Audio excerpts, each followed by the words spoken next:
top is completed, the next step is attaching it to your backing and your batting. And how you do this is by pinning it. Start in the middle and pin about every 6 inches. In this quilt I'm going to be tying it with embroidery floss, the back to the front.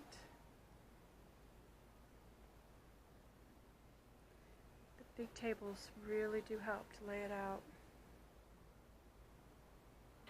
So today we are going to be talking about how to tie together the back of your quilt, the batting, and the top.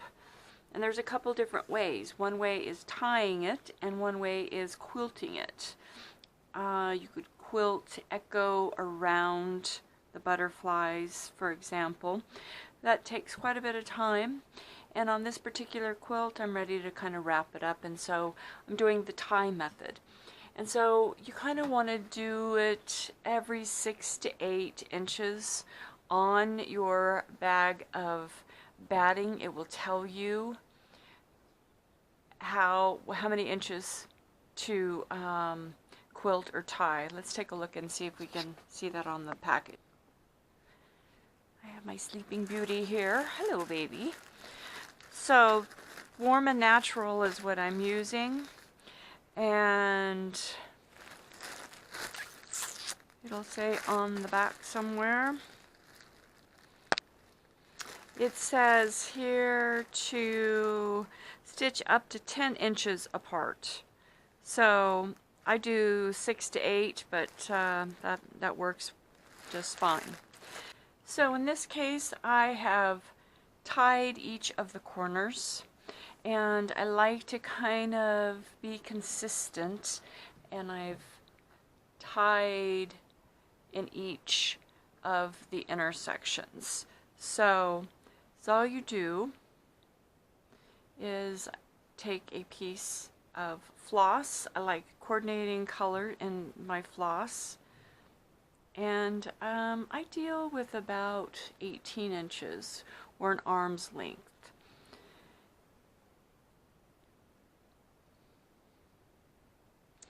And I'm going to do kind of finish up here. So I will place the needle where I want it. Start in the middle of your quilt and work outwards.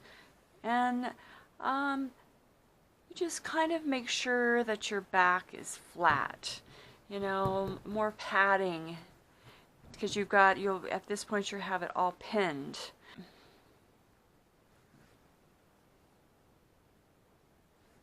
So I'm going to just bring it down. Okay, leave a tail to tie. And I like to kind of look at where I'm placing it, right next to it. Come up, you have a little wiggle room.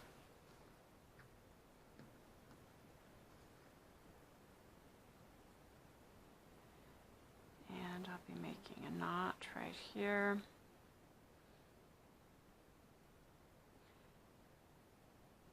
And this takes some time. It's not as much time as quilting.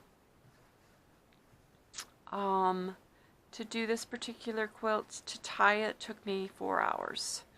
So I would suggest, if you have the time, to do it in a couple different sessions so you don't get quite so burnt out, do one side or then the other. But what I wanted to show you is when I originally pinned it, I knew that I would be sewing on my binding, so my pins were out just a little bit, so that the next step, when I sew it on after I cut this off, I don't have to take my pins or remove my pins or adjust them, so I can use them right like they are. Then after it's tied, the next step is removing all excess material. So take a nice pair of scissors and just trim right on the edge. Or another way that you can cut it is with your rotary cutter.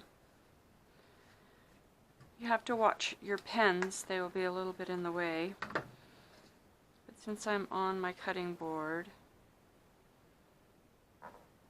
sure that it's firmly down.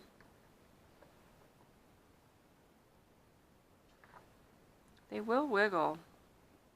They're on the pens, so this method you do have to hold it steady. I like to use my clear acrylic rulers in this case so that I can see exactly where I'm cutting. My little furry friend wants to say hello. Yes. Hi, sweetie. You want to come up? Oh, she needs some mommy time every once in a while. Yes, she does. We were working on the binding.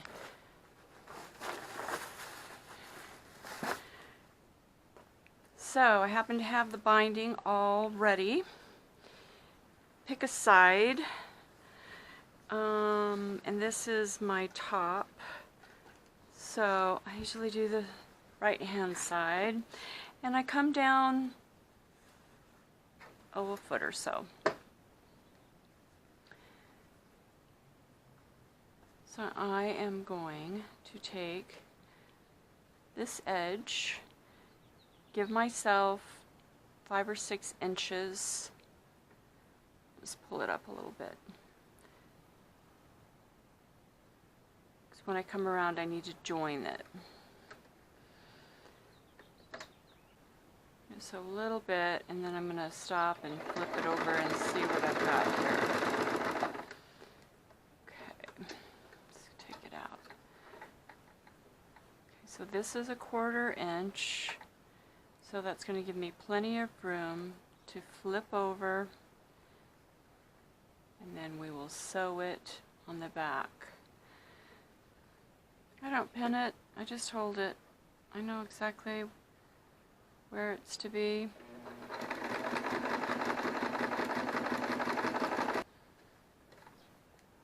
Let's get to a corner and I'll show you how to flip the corner.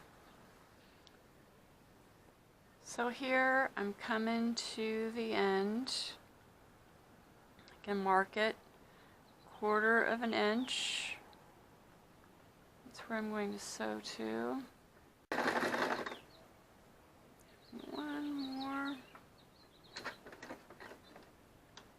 Okay, I'm going to take it out.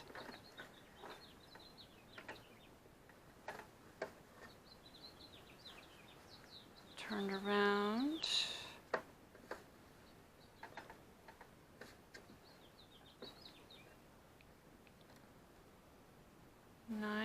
degrees. Line it up with that corner. Right there. Do a nice finger press. Make sure it's straight. Lay it back over itself. Give myself a little more.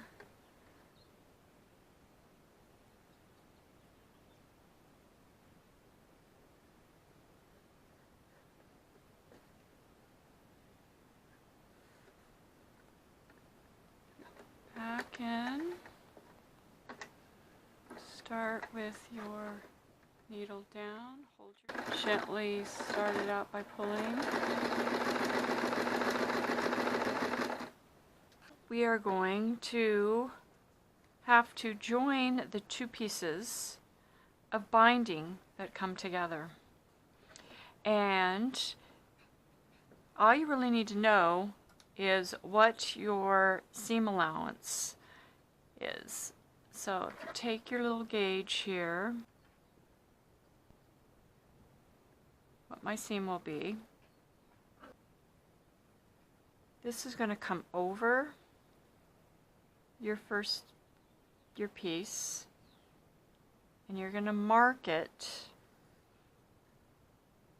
But the whole point is you're going to mark it, adding your seam allowance, and you're going to cut it off, sew it together. This will be a straight seam, straight across.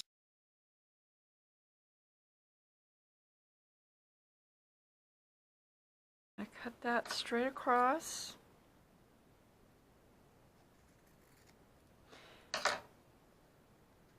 Always save your binding because you can maybe use it for another project. Now I'm going to go ahead and take this out because you're going to do your seam. So these together, and you want to have some room to do it. You open them up to face each other.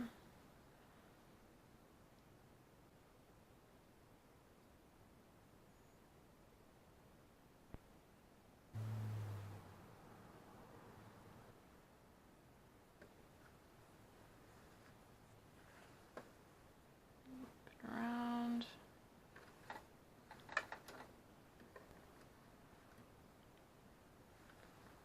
Okay, we put it right back in. Back it out just a bit.